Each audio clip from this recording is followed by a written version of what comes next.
If nothing interests you anymore, listen to this.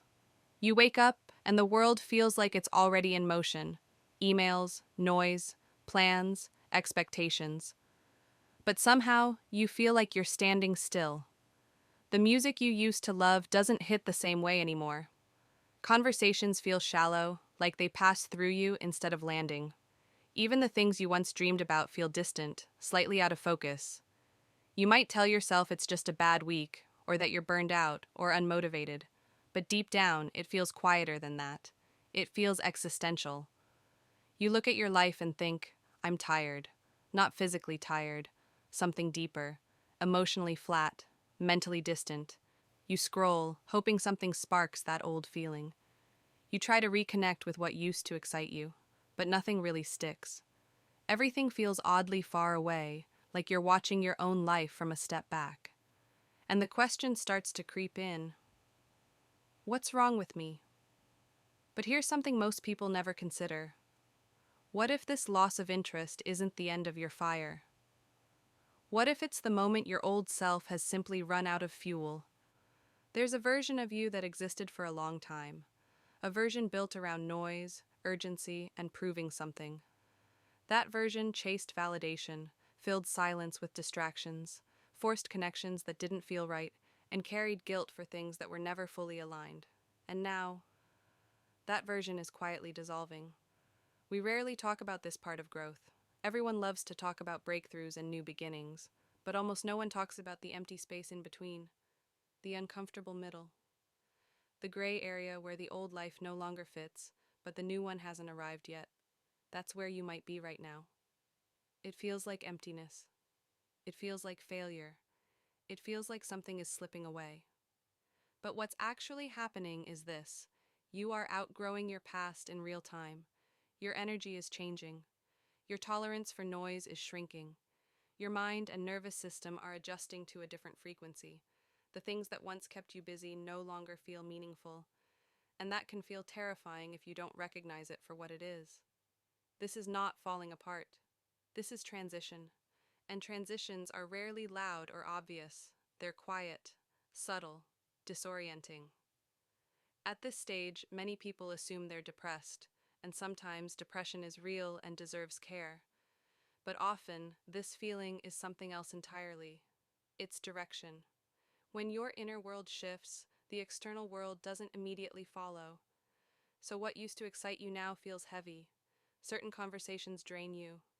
Some people you once felt close to, suddenly feel like background noise. Not because they're bad, but because you're no longer in the same place. This inward pull is often misunderstood. It's not your mind collapsing, it's your life recalibrating. Something deeper is gently removing what no longer fits, before it shows you what comes next. And then something else begins to happen. You start craving peace more than attention. You stop feeling the need to explain yourself to everyone. You no longer chase responses that don't come back. You don't feel the same urge to prove, perform, or justify who you are. Instead of emptiness, you start to feel stillness, not numb, not disconnected, just quiet. And that quiet isn't absence, it's readiness. This is not the kind of beginning you see in motivational quotes. It doesn't come with a burst of energy or sudden clarity. It doesn't arrive with a plan or a 5-step strategy. It arrives as awareness, a subtle understanding that something old has ended, and something new hasn't yet needed to announce itself. You're not broken. You're between versions of yourself.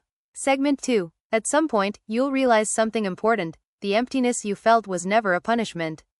It was preparation. That lack of interest wasn't there to break you. It was there to slow you down, to remove distractions, to create space. Because growth doesn't always come from adding more, sometimes it comes from stripping things away. So if nothing excites you right now, stop rushing to fix it. Stop trying to force passion back into places it no longer belongs. Instead, sit with it. Allow the stillness. Notice what feels heavy. Notice what no longer wants to be carried. Old walls are quietly crumbling, beliefs, identities, expectations that once kept you safe but now limit you. And when you finally stop resisting this phase, something surprising happens. The next chapter doesn't begin with a rush of adrenaline. It opens with peace. not excitement, not urgency, peace. And that chapter doesn't start when you suddenly feel interested again. It starts the moment you stop forcing yourself to be who you were. During this time, you may also notice people leaving your life. A friend drifts away, a relationship ends, someone you expected to stay suddenly disappears. At first, it hurts. It feels unfair, confusing, personal, but not every departure is a loss. Sometimes, when someone's role in your life is complete, or when their presence would eventually harm your growth, they are removed. Not as punishment but as protection. Sometimes their true nature becomes clear. Other times, circumstances simply pull them away. What you can't see in the moment doesn't mean there's no meaning behind it. Instead of asking, why me? Pause. Trust that not everything that leaves was meant to come with you. If even a small part of what happened carries something good, clarity, relief, redirection, then it already holds value. Gratitude doesn't mean pretending it didn't hurt. It means recognizing that loss can still carry purpose. And slowly, almost without noticing, new space opens. Space for alignment, space for honesty, space for a life that feels quieter but truer. So here's what I want to leave you with. You are not late, you are not broken, you are not losing your way. You are in a pause, and that pause has meaning. Not every phase of life is productive or exciting. Some phases exist to soften you, to loosen your grip on patterns that once protected you but no longer allow you to grow. This season isn't asking you to become more. It's asking you to become more honest. This isn't the part of the story where everything suddenly makes sense. It's the part where you start making sense to yourself. And that, quietly, deeply, is where everything meaningful begins.